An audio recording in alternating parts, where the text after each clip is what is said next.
in our next episode, we'll hear how the Wooley family jetted off to the Austrian Alps. Yeah. Can we wrap this up with a bit of Austrian music, please, Alison? Wow. Get out. Austrian? I'm like, Austrian music, is that just the sound Folk of music? music, The sound of music. Or it's some umpapa or whatever. Umpapa, yep. Yeah, no, we'll finish off with that if you can find some, Hudson. That's good.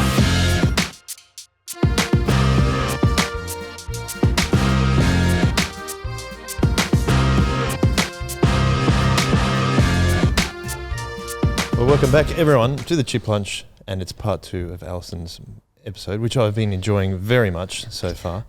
I'm sure we'll enjoy this part as well. We left off just as you were about to jet off to Austria. And I was going to ask you, though, how old are your kids when you're getting ready to get Nathan going? Nathan was 3. Wow. And Kira was 15 months old. Wow, okay. So at least they're not in school, I suppose. No, they weren't in school. Okay. Yep. Yeah. So you're ready to get on a big jet plane? Yeah. Yeah. How much did you know about Austria before you?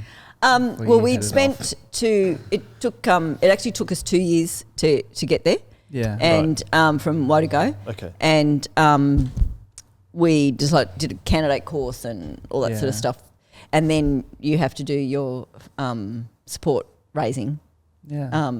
Yes. To go about and actually raise Now, your support. what's that like? It's going around to it's starting to build a support base where through your local church. So Canberra Baptist was our sending church, and then with all your friends and family and contacts or whatever, sort of starting to build a newsletter that you send out and telling them what you're looking at doing and if they would be happy to support you. Lots in of some skiing, way. of course. Yep, and then you and then trying to connect with different churches that will also come on board with supporting you and praying for you, and so that's visiting churches and presenting the needs of Austria and what you're envisaging is what possibly you could be doing once you get there and all of that sort of stuff. Yeah. So so sometimes ECM would help us and say, okay, this church is looking for someone, and so you would go and visit that church. So we built up a bunch of different connections. Yeah. From Victoria up to northern beaches, northern central, northern what's it called? Coast, beyond the Byron Bay area. Oh, northern New South Wales. Northern New South Wales coast. Yep. Okay. Yeah. Wow, that's Yep. So you would have had to travel a fair bit to get that done. Yeah, drag the kids around everywhere. Yeah. Fun times. Yeah. Yep. So what was, and you said you were presenting that at different churches. What was the general kind of picture of Austria. And So in terms of the gospel? Yep. So it's a Catholic country. The counter Reformation didn't make it. They resisted, and so they stopped north of Austria, and so it's remained very Catholic. Right. And still is, and it's very woven into their culture. Yeah. Church culture is it's not separate, terribly separate. And so the evangelical church has only had a proper presence there since after Second World War. Really? So it's only 80 years old. Yeah. So it doesn't have a strong evangelical heritage. Yeah. Because there was the Reformation. The Counter-Reformation pushed back in Austria. Didn't allow the reformers so to get going. the Luther and all that sort of stuff sort of creeped down, but it didn't. The Counter-Reformation held on to Austria. Okay. Yeah. Yep. And so it remained steadfastly Catholic. And so they don't know the gospel. Yeah. And so the churches are very there are when we went, so we ended up going in 94, and when we went there was no evangelical churches who even had a pastor.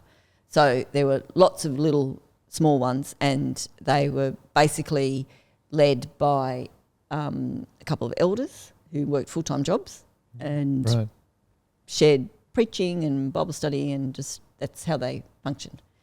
Wow. So it was a small, very small church, and in need of support from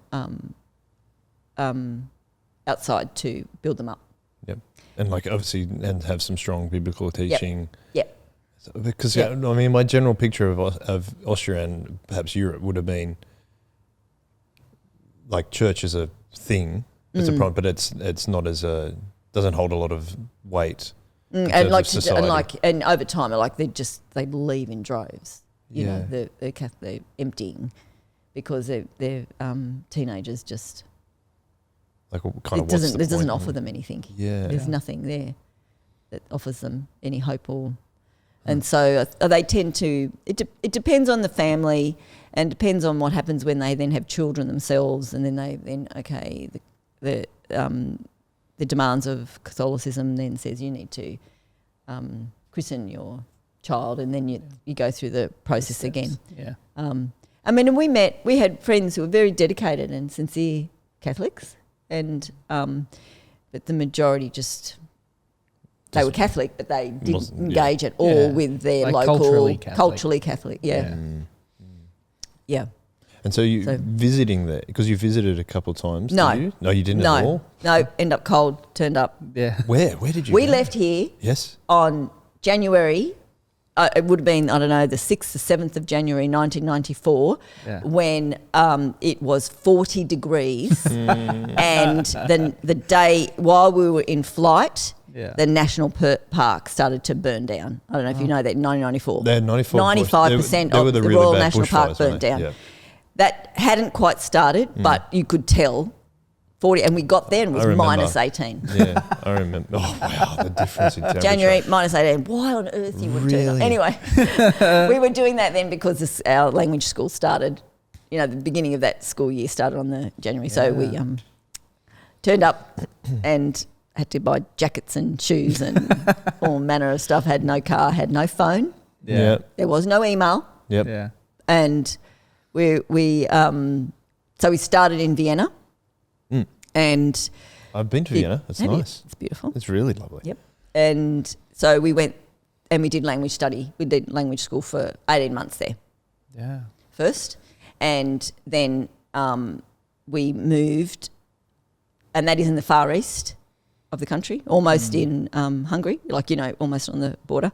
And then we moved 8 hours west. Yeah. So you're almost not in Austria anymore.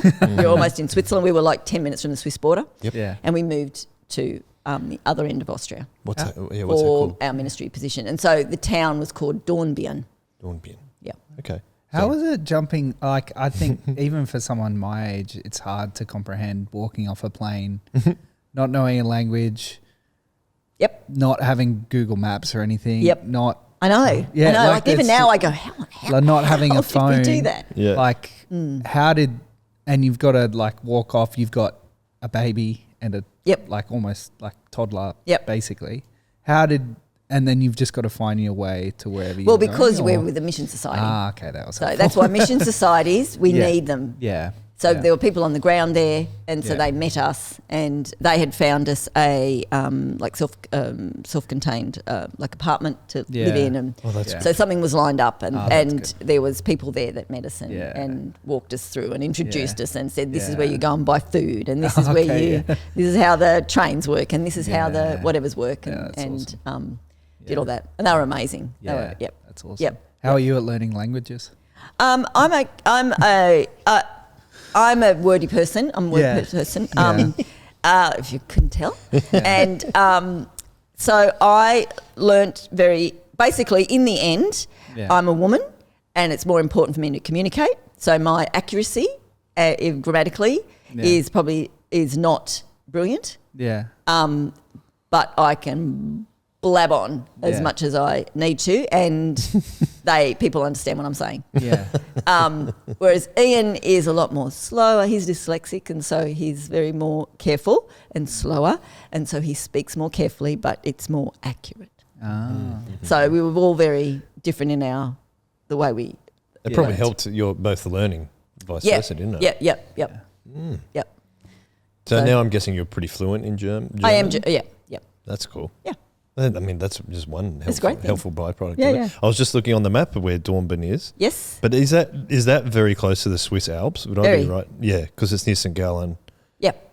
Okay. Yep. And Liechtenstein too. Liechtenstein. Yeah. It's about 40-minute drive. There you go. Yep. Nice little. It's called. If you look at that, the north, just above it is Lake Constance, and so it's called the Dreieck. It's a 3-corner thing. So the Germany, Switzerland, and Austria all border. Yep. That little corner of the lake. Yes, I can see that. Yeah, so you can see it all around there. That's very cool. Yep. Was it beautiful? It's beautiful. Yeah, It is. I feel like it would be. Yep.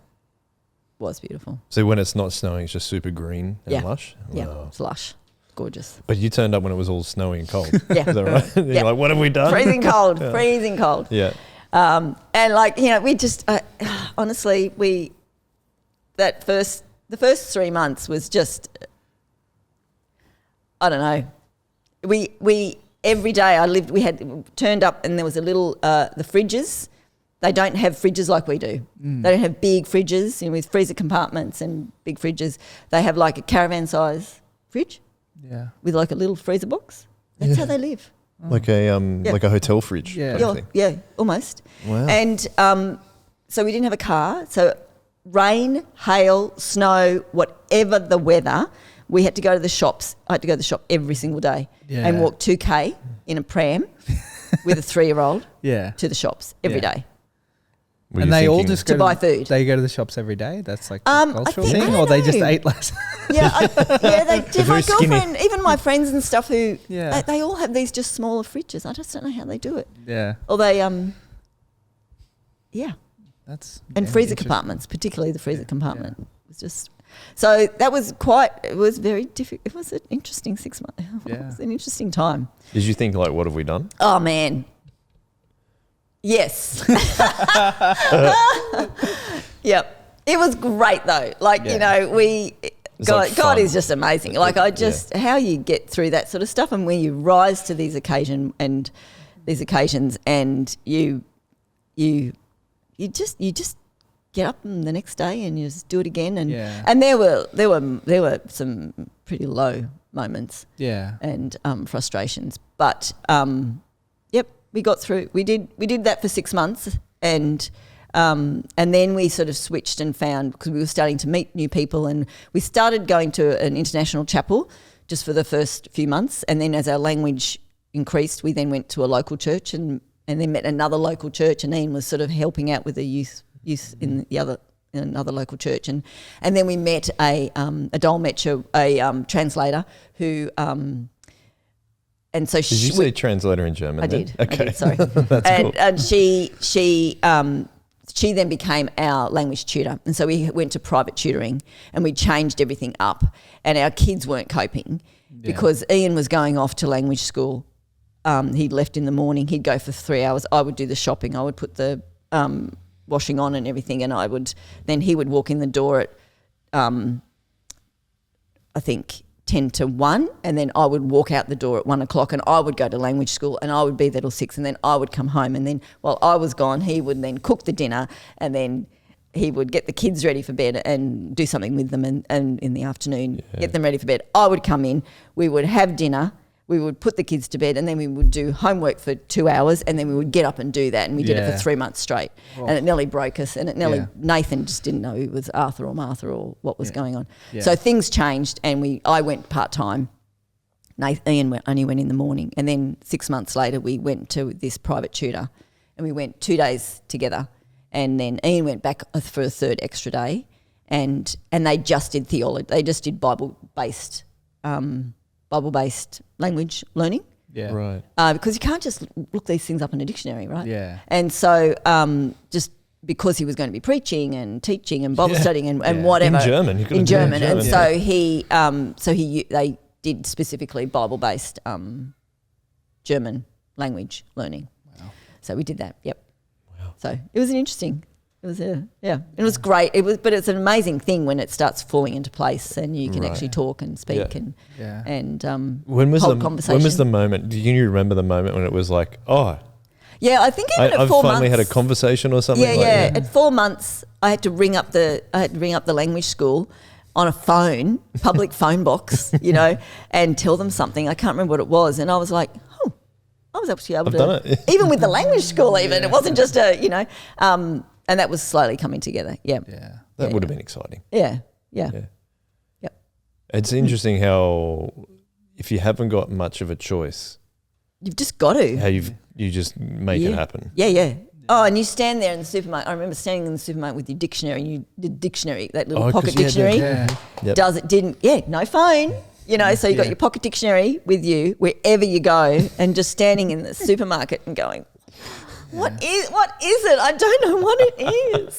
And and you want this thing, and you know, and so you become very. I mean, we needed something later on, plumbing parts or whatever, and just feeling like you just feel like an idiot all the time.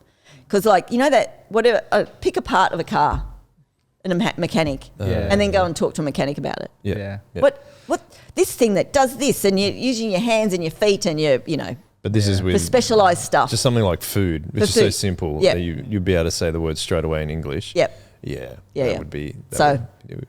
Did you ever have a moment? I always like those scenes in a movie where someone's learning a language and they say something, but then like they subtitle and it's like something really stupid, it's like really funny. Did you have a moment of that? Yep. I thought I was pregnant, and I'm like, this cannot, in the middle of language study, this is not okay.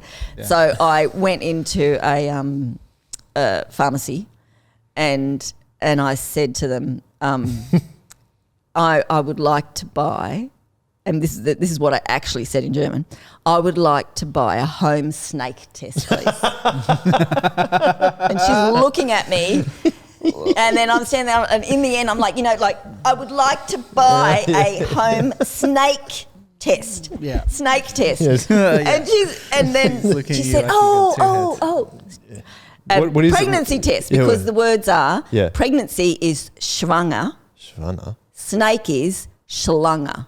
Oh, you're so close. it's one letter, one consonant difference. Yeah, you're so close. I was so close. Yeah. But so far. I have many snakes in my house. I need to test I for would them. like a home. Yep. That's my pinnacle. That was my best one. That's funny. Yep. I do enjoy that. Yep. Yeah. So it all starts falling into place. Yep. How does Ian go? And we need to get Ian on this podcast, but he's refused he can't. so He far. works. Yeah. Yeah, that's okay. Yep. How does it go for him? Like, did he preach his first sermon, or did he run a Bible study? It wasn't until we were over in Dornbirn that he did that. Mm-hmm. But we had a youth group, and the initial when we first got to Dornbirn, there was another missionary couple there, and we were responsible for the youth, so he didn't really do any preaching. Okay. But we ran a Bible study, and we did the youth group stuff and all sorts of other stuff. We did music. Oh! Don't tell the arts pastor that you did music. Sorry. We did all that. We did the music and stuff. Yeah. There was a distracting fly. We did. So we were all involved in lots of other things like that. So and that's challenging. But I guess Bible studies and youth group is a lot more forgiving and easier than a monologue in a sermon. So and the international language of music. What did you play? Piano. I play piano. What He's about a guitarist. That's cool. Very nice. Were you? Does that mean you were singing in German though? Like you're. Yep. Yep. Everything's in German. No, I'm just trying. I'm sorry. The reason I keep asking about everything is that I'm like I can't picture myself doing it. That's all. Yeah. Yep. And I think I don't know. I mean, you stand there. Like I think you. It just takes a while to catch on, and you just stand and you absorb it, and and then when you hear those same sort of songs over and over, you know. And then I remember when we discovered that we had a German translation of a couple of Jeff Bullock's songs. Those was The Power of Your Love and Shout to the Lord. Those two songs. Oh yeah. And they came, and I was like, yes.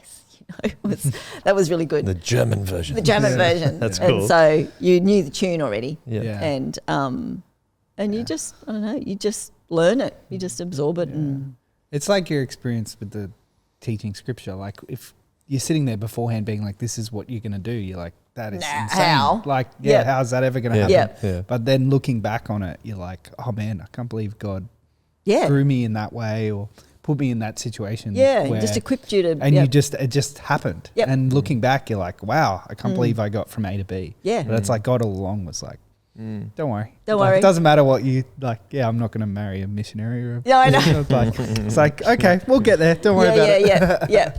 And Yeah. they were really struggling. Like the musicians, they were really struggling. And they, as soon as they heard that I played piano, they said, right, we're going to buy a keyboard. We'll buy a keyboard. Yeah. And so they didn't have one. They just didn't have anyone that could play anything. So we really filled.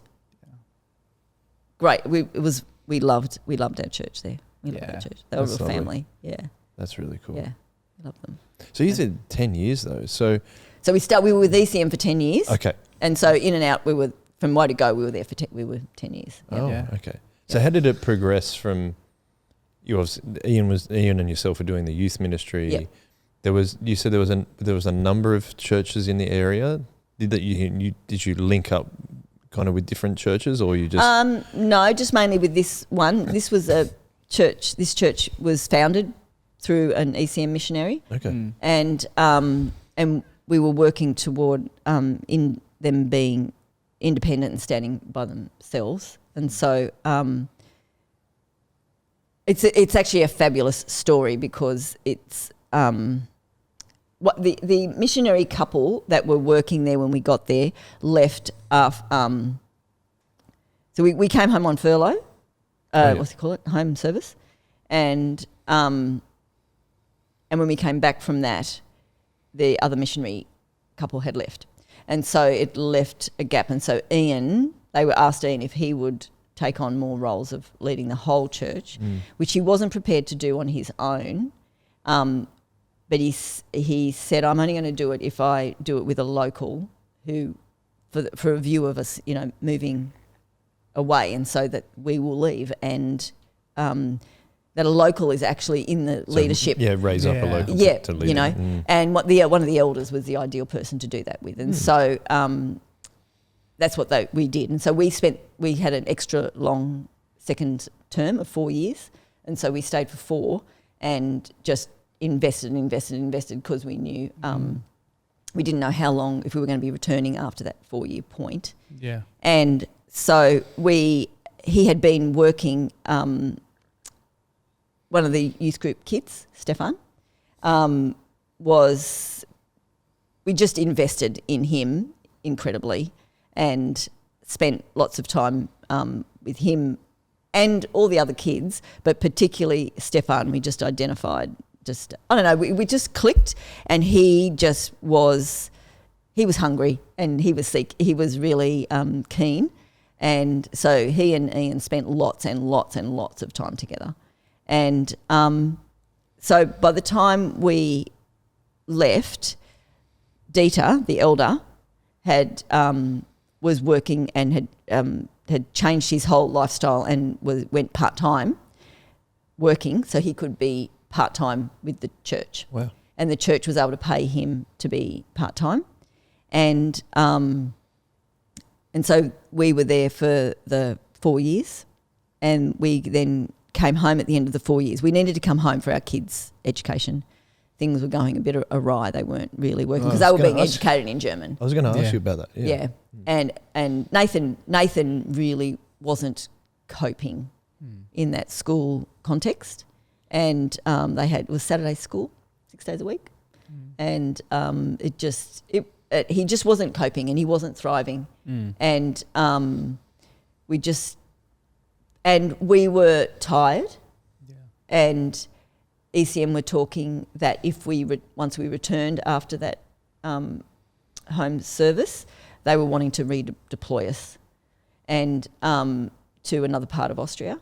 Yeah. And in Austria, that means another dialect. And so moving from Vienna to Dornbirn meant learning a new dialect. Right. So you've got High German under your belt, which is the official language, but Austria is full of dialects. Yeah. And the ridiculous thing is that Dornbirn is that whole province, their dialect, Viennese can't even understand. Yeah. So it's just and so they were wanting us to go somewhere else, and we really didn't feel we had the drive. to learn another language again. We didn't have it in us. And Ian was not that he wasn't anywhere near burnt out or anything, but he was tired. Yeah. And like I said before, he's dyslexic, so all of that is actually quite demanding. Yeah. And preaching. And he then the last 4 years he was preaching all the time too, because he was the only missionary.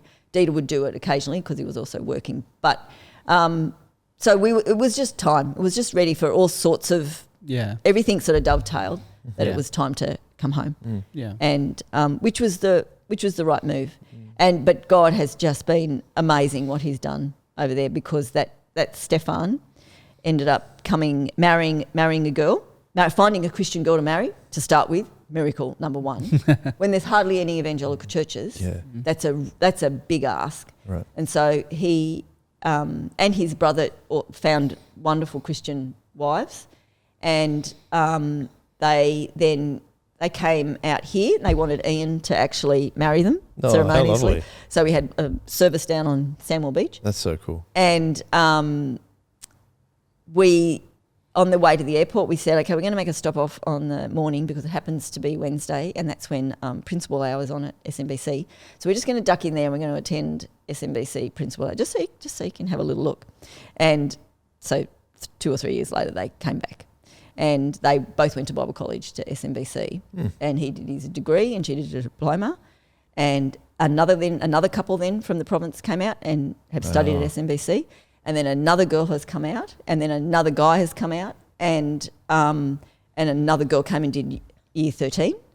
And we've had this whole group of Vorarlberg is the province, Vorarlbergans that have come out, mainly between our church and the other church. There's one other church in town, and they've come out and they have all gone back, and they are now building amazing, high quality, biblically trained and based leadership over there. And Stefan, the church has now been able to employ him full time, and which they never in a position to do. We were over there in 2013 and we had some long service leave, and with ECM we were able to officially hand back the church from ECM back to an Indigenous national church that are completely independent. And so Stefan is now the minister of that church, and it's just amazing, and working, and got all these others, and a brand new missionary couple from ECM have actually just gone over, who are now under national leadership. Awesome.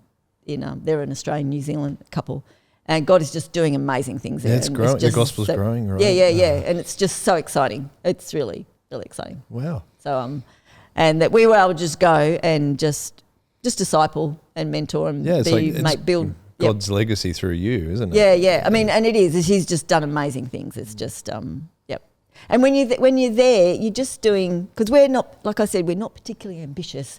We're not like sitting down and writing our 5-year plan and with our goal. We just don't function that way at all. We just did life there. We did life there and served and ministered to the congregation there and our neighbours and whoever we had contact with, and Ian trained basketball kids and made all these wonderful relationships with numerous families through that. And we just did life and bringing up the gospel gently and going, what on earth is Australians doing in the back blocks of Dornbirn? And so you just slowly, and because they do not know what an evangelical church is. Yeah, that's Most of them, they don't even know what it means. They don't know what you're talking about. They've got no clue. The closest is a Lutheran church, which still exists, but it's extremely liberal. And he wouldn't be very happy walking back into the Lutheran church, I don't think. But they're very liberal, and so they just got no clue what we're talking about. Yeah. And actually, when we moved there in 1994, it was considered a cult. The church? It had cult status. Wow. Yeah. Sect status. Mm-hmm. Yep. And that changed in 97. Wow. Only in 1997 did they change the law to bring out the evangelical churches out. Because of those changes that you're talking about? Well, I think it's just slowly growing. Because missionaries were coming from, and like there's plenty of other mission societies that are working, and I think just the gospel and the churches, the evangelical church is growing, and the presence is growing. And one of the significant things was that Jimmy Carter, when he was in president, visited Austria, and I think they said to him, "It's a Sunday, what do you want to do?" And he said, "Well, I want to go to church. Where's the local Baptist church?" And they're like, we don't know. They didn't know what to do with him. Yeah. They did not know what to do with him. Yeah. Oh, that's So, Germany's a very different country. yeah. Germany's a very different country. But the south of Germany is similar. Northern Germany is strong Protestant, evangelical. Right. Yep. Oh, I love it. Well done. Well, That's it's not all. us. It's just, Oh, but you still trusted God to let him work through you. So that's really cool. And I do remember feeling very inadequate and going like, because I'm like, what, I don't know. I just did life there, because I'm not particularly ambitious and not particularly like we want to achieve this and we want to achieve that and we want to achieve whatever. And I always had fear and trepidation that they want me to go and plant a church, for heaven's sake. I'm like, that's not me. That's not us, But God was very good, and I think it was just constantly, build relationship. Just keep building relationship with people. Talk about Jesus when you can. And it was vital. I spent hours with Dieter's wife, hours with her. We spent lots of time every week. We spent every Wednesday afternoon, 4 hours each week. We would get together, and not many mums worked back then. Mm-hmm. And there was hardly any childcare. Like you just didn't have much choice. And so we would just go and hang out every Wednesday afternoon, and our kids just would play, and we would sit and eat coffee and cake. And it's lovely. And just spend lots and lots of time, because it was not on her radar at all that they would end up actually be leading and in leadership, or that her husband was actually going to be working part-time for a church. So that was a whole new... But she wouldn't have seen that. It was not modelled. Yeah. It's nowhere, So that was vital. And so I spent lots of time with her. Yeah. Yeah, that's just really cool. Chatting, just talking how to do life. And can I ask you brought up the education system. How was that different to, like you said, 6 days a week? Yeah. And you don't have to get into too much, but your son wasn't really responding that well to it. No, they have their system is you start, there's no kindergarten school year, if that makes sense. You start year one. Yeah. Kindergarten is preschool, basically, isn't it? Yeah, they have kindergarten, and you go for 2 years. And when you are 4 and 5, and then you don't start school until you are 6, and then you've got first class, second class, third class, fourth class, and that is their version of primary school. Yeah, finishes at fourth class. Okay, and then depending on your grades, you have to get ones in everything. You go to gymnasium, which is the higher level high school, and which you start in 5th class, and that goes through, and then you do your HSC equivalent. Wow. And if your grades aren't good enough, then you go to the Hauptschule, which is the main school, and that can then look different, but that's at least 5th, 6th, 7th, 8th. I want to say 9th class, I think it is. If you get to a point around here, you can, and your grades are good enough, you might be able to jump over to gymnasium to finish, possibly, if you improve. Yeah. Okay, yep. But often you do about 4 years, and then you would probably go on and do very specific sort of trade type schools to finish off. Yeah. And so Nathan went to the main school, and so in year 5, and one of the complications is that they're not supposed to, but in the primary school level, you're supposed to teach in High German, but they don't. And out in our province, where dialect dominated, except if they were doing their German class, as in our English lessons in German, right? Yeah. Unless you were doing that, it was all dialect. Yeah. And so when he got to the Hauptschule, it was the expectation was that you would communicate in the formal language, because German has a formal version and an informal language. And so when you're addressing strangers or superiors, Yeah. the expectation was to speak high German, and Nathan didn't know how to do that. Yeah. And he in our church, it wasn't, we didn't use high language there. He didn't use high language anywhere. Yeah. And so he didn't know how to, so he was already the foreigner. Yeah. And he didn't know how to speak. Yeah. And he just wasn't thriving in any of his classes at all. And we knew he was quite lonely. Yeah. And he didn't make that transition from those the primary school into that year very well at all. Yeah. And he just wasn't. He's just starting on the back foot with everything. Yep. It just wasn't. And I mean, I think there were any learning difficulties, but we had no way to determine, is it the language thing or is it a learning, like something struggling with actually learning or whatever. We couldn't work that out by being in that context. So and that's where it just dovetailed for us on all different levels of that it's time to come home. Yeah, like everything came together to go over there, and then and the same thing about returning. Yeah. And it was a wrench for us. It was a wrench, but it also we knew that it was the right time. Right time to do that, and it was the right time for the church. Sorry, to do that as well, because it was developing that Dita was going to be the part-time pastor, and Stefan was coming up and starting to help with youth and stuff. So it was actually good timing. It was a good time to get out of there, and With your kids they're growing up learning German. How much did you speak English at home? Yes. Yeah. Okay, so they were able to pick up. They're basically bilingual? Bilingual, yeah. Okay, yeah. Yep. But then that makes sense about the German/High German informal thing. Yeah. That would have been. Yeah, because any German they spoke was all low, was informal. So and English, I feel like English is informal.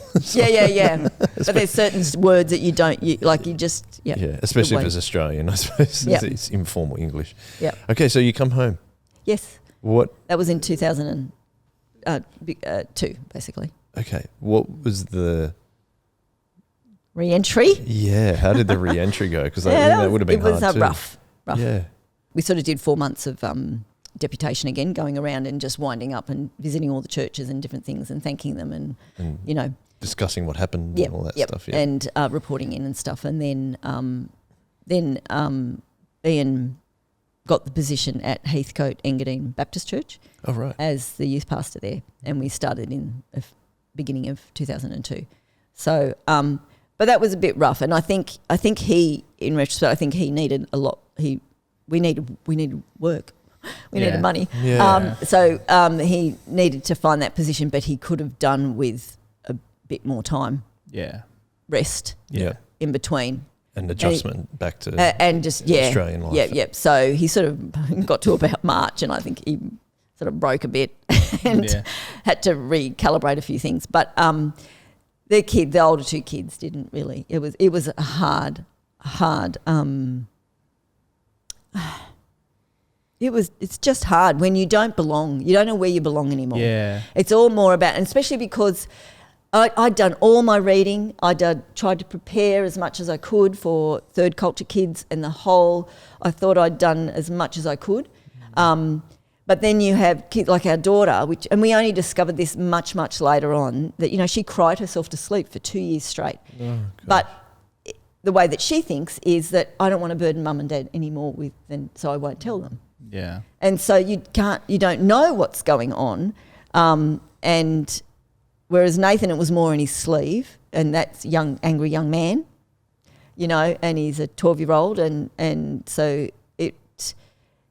the struggles are about belonging and identity, and I remember him having just because they started school at the beginning of February, and within a week it was like, we're going to a swimming carnival. What's a swimming carnival? Yeah. They had to have a teacher that actually sat down and tried to give them cultural lessons, because they did what does that mean? What's a cross country? Yeah. I don't know. Yeah. That's so funny. Even you would know, like, oh yeah. And I know that because I've been raised. Yeah, that's the interesting thing is for you, you're coming home. You're coming home, whereas you left and they were 15 months and 3, was it? So like Yep. I don't remember anything from when I was 3. So No. like They don't know any different. Yeah, exactly. No so different. for you and Ian, you're coming back to belonging. Being more culturally comfortable. Yep. But for them, it's just a whole nother move Yeah. again. Oh yeah. Yeah, And they're like, Yep. oh, mum and dad know what this is, but I don't. Why No, don't I know? and so Yeah. you don't know what you You were know what they don't know. Yeah, exactly. And so you're trying to guess, and so you're getting caught out all the time about what I don't know, what do they not know, and going, oh yeah, okay, it's this or it's that. And I That's remember so him hard. coming, like he said to me one day, Mum, like he's 11, he was 11, and he said, I don't know what this word means, but I know it's not good, and they're all calling me it. Yeah. And it was the word gay, All right. Yeah. you know? And so as soon as they found anything that he had gaps, he had complete gaps in his knowledge, and then whatever was vulnerable, then they just Go hard on it. go hard on it. It's a very Australian thing to do Yeah. too, isn't it? Yeah. Yeah. And it just, So it was rough for them both. It was Yeah. a really rough journey for them. And when you're sort of thinking, well, you'll be okay because the what we see around us and everything, there's not much different.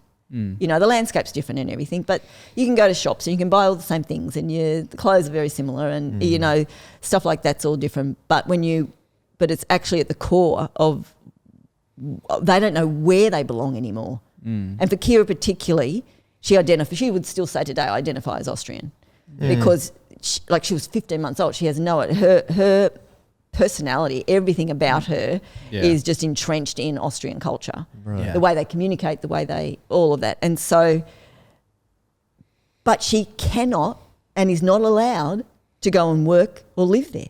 Yeah. But that's where she feels at home. That's wild. And so she lives in this tension of never being, you know, like I don't feel completely at home at Australian, even though I'm Australian. And I can't go back in there because the visa rules are so strict. And I can't, that's why. Okay. Yeah. She can go for 3 months on a visitor's, Yeah. you know, and just visit. And so that's what stuffs them up. That's what really makes it very difficult. They just don't. It's in their like core. a lack of cultural identity or a difference in cultural identity and knowing and being It's the- taken it's out the- of that. I and think the tornness the of disconnection from- both. Yeah. You know, of like I'm supposed to be Australian and this is supposed to be home, but it does not feel like it. Ah, yeah, right. And you can't switch it on. Yeah. And you weren't really prepared for that? Well, I thought I was. Yeah. Yeah. Well, you tried to I be. tried to be. Yeah. I tried to be. And it wasn't until ECM that things changed and then they started getting more organised with that and then they came back to us. But the kids were like, I think, 14 and 16 or something. And meanwhile, we'd had Jack as well and he was in La La Land, you know. He was like, Oh, can you, he's Aussie as. can you confirm a theory that the third one is weird? Not weird. No, I wouldn't say weird. Oh, like I just mean like in terms of they're just so different to the other two. Yeah. All my friends that have 3 or more, they're Really? like, third one's That's really weird. interesting because we always put it down because he doesn't have the whole third culture kid Sure. thing going down.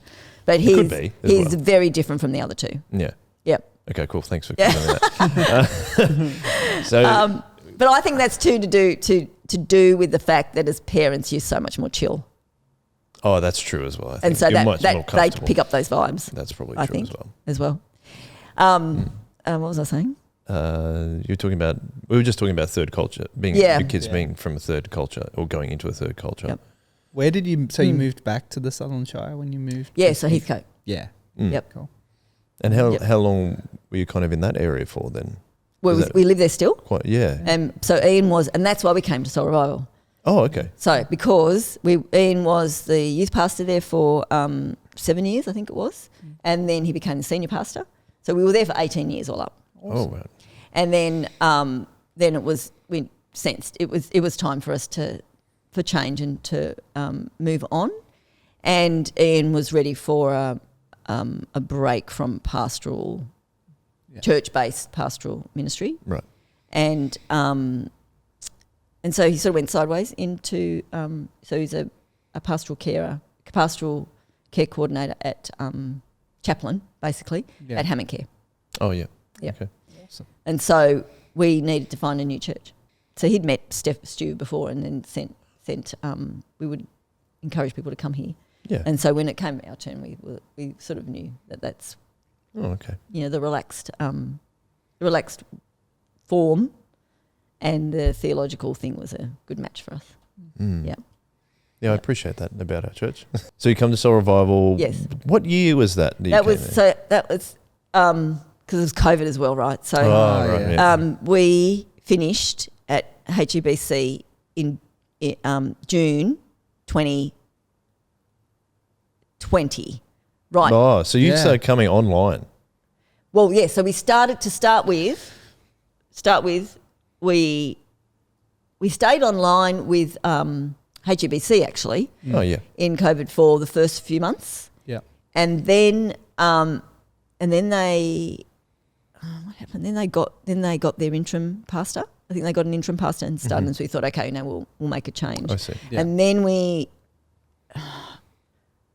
it's all a bit of a blur. Yeah. Well, I don't think we came online with you guys at all. We then just came, I believe, when church opened up again. Yep. Yeah. We came then. But then we went back down into lockdown again. Yes, we did. And I think we might have gone online then. Yep. Yeah. And Is that then when it we're was doing- back. So it was all a bit of a false start. Is that when we're doing the more podcast style Yeah. digital service? Yeah, that's Yeah. 2021. Yep. Yep. And so Yeah. we did. all We that- started. I think we started November, December all that madness. in 2020, but then sort of properly started the following year. Yeah, the next lockdown I think was in June Yeah. 2021. Yes. And that lasted longer than the first one. Yeah. And, Yeah. So, Yeah. but it was 2020. Still, well, like we would say, one of the most difficult, but also one of the best periods of my ministry. Yeah, yeah, Anyway, yeah. It was so Feels cool. like- Yeah. Feels like a long time ago. Well, it is. That's the thing. But Yep. I recently spoke at a conference saying that was the period, like, totally shaped how we do ministry now. And this podcast came out of that time. Yeah. Which is what's really cool about it. Can I ask you, in terms of just moving to Soul Revival, is there anything that's changed in terms of your like God has worked on something else for your lives? Like, because you've done so much, obviously in Austria and those kind of things. What do you think is, as you've moved to Soul Revival in those, it's almost 5 years, isn't it? Yep. Is there something that's changed kind of as you as a family? You're obviously getting older and your kids are a lot older and those kind of things.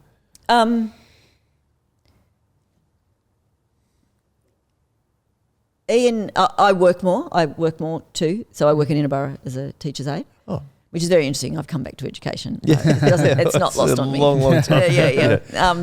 But I've been working there for 18 years.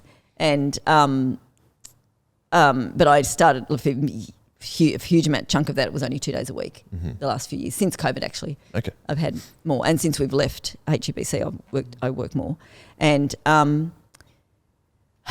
it's been an interesting thing because, and I've struggled with this, where often it's like I'm not doing enough. And that whole, and I've struggled to work out where it is and not go on a guilt trip. Yeah. And that God expects more of me. But because I'm not or it doesn't seem to be that as I'm as busy or involved at church, that's actually okay. Well, it's kind of, and I'm not in this, because we and our ministry over the years have been very partnership based, right? We've done it together. So this is the first time in our lives that Ian is not at home and working from home. Yeah. And he goes off to work each day. That's a brand new 5 years. We've only done that for 5 years. It's a brand new experience for us. And so he goes off. But he is in ministry permanent all the time that he's gone. Yeah. And exhausted. And so we are involved, and we're involved in chill and in kitchen and different stuff. Awesome. But we together aren't in the centre of the church or in ministry that we're involved with, and that is just weird. Yeah. So it's okay, but it's just weird, and it's discombobulating a little bit, and that took for a few years. It was like, it's okay, and it's okay, but I struggled with this. But is it enough, Lord? Am I doing enough, Lord? Should I be doing it? And was constantly coming back and going, yes, it's okay. Yeah. And I do have a teenager still. Yep. Whereas, and so and I need to be available for that. And so I do have all my adult children are gone, Yeah. but I do have that. And so I have to make sure that I don't busy myself too much. Yeah. And busyness doesn't equal holiness, right? And that's a real trap. And so I think it's been a lesson in these last few years is like, yes, sit on not sidelines. That sounds terrible, but do you know what I mean? Just sit a little bit on the the left of centre. The first time since Ian was working for the car company that one of you wasn't employed by the church you're at. Yeah, exactly. Like, which is huge. Yeah, it's just mucked with your head. It's a different relationship. Big change. Yeah. Big change. So it is a huge change for us, and working out. Yeah. So that's been it's interesting journey, and every now and then it sort of comes up again. I'm going, no, it's okay, it's all good. Yeah, it's all good. Okay. Yeah. I really value your honesty in terms of what you've spoken about today, because I think what I love about doing the podcast, one of the many things I love doing about the podcast is when people like yourself speak honestly and other people will resonate with that when they're listening to it. Yeah. And so that's always my hope, is that even someone that maybe doesn't see you at Kirrawee Sunday morning, for example, hears your podcast and goes, oh, this is cool. I've experienced that, or I love hearing your story and things like that. So I suppose we've kind of reached the point where you are at Soul Revival now, and this is why you're on the podcast. Yeah.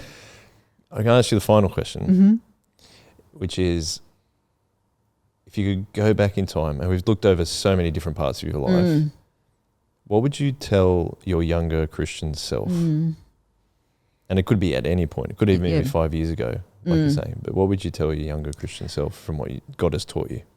Yeah, I think